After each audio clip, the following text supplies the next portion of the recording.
Igabu Bobasi Sametase Junction.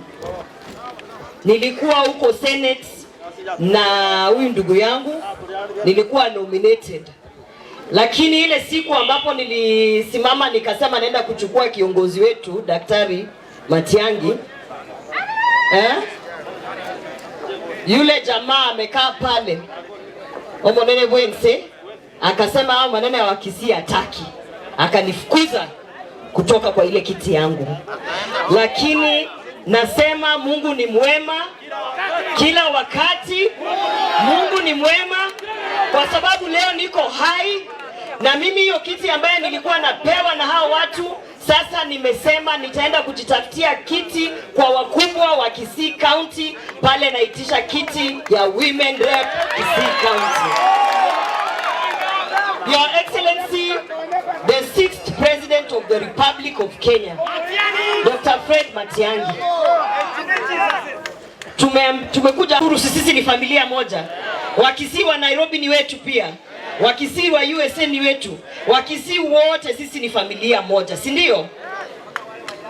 Mbona tukubali mtu wa nje akuje kuharibu familia yetu? Mbona tukubali? Huyu mtu anaitwa Ruto ako kwa familia yetu? Ni wetu kweli?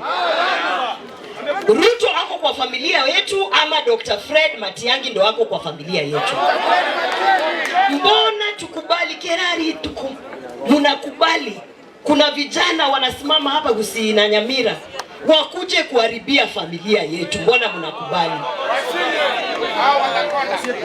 Moisonde nikasikia kuna kijana huko South Mugirango anaitwa Silvana Susoro, anasema tikuwa yeye hawezi kufuata Fred Matiang'i kwa sababu hakuna kitu Daktari Fred Matiang'i amefanyia Gusii. Ni ukweli kweli? Hiyo ni ukweli? Wacha nimkumbushe kwa sababu yeye ni labda ni kijana mdogo. Hapa Central Bank, nani alileta Central Bank Gusii? Nani alileta Central Bank hapa Gusii? Hizi barabara zote hata hii tumepitia, nani alileta hapa Kisii?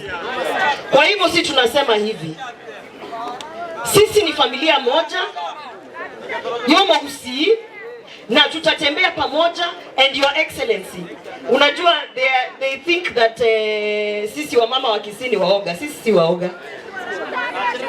Tutasimama na wewe, tutapigana mpaka tufike pale State House. Una Gusii. Wacha nimalize Senator. Unajua, tafadhali wacha tu nimalize. Ya mwisho kabisa, ya mwisho. Yule mtu anasimama mahali kutuambia ati kazi yetu ni kukula. Ati tumenona, hatuna kazi nyingine.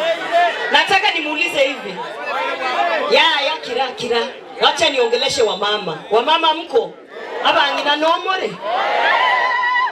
Nyinyi mnataka mwanaume amekonda? Ama mnataka mwanaume ambaye ako na nguvu, anaweza kukupigania watu wakikuja kwa boma?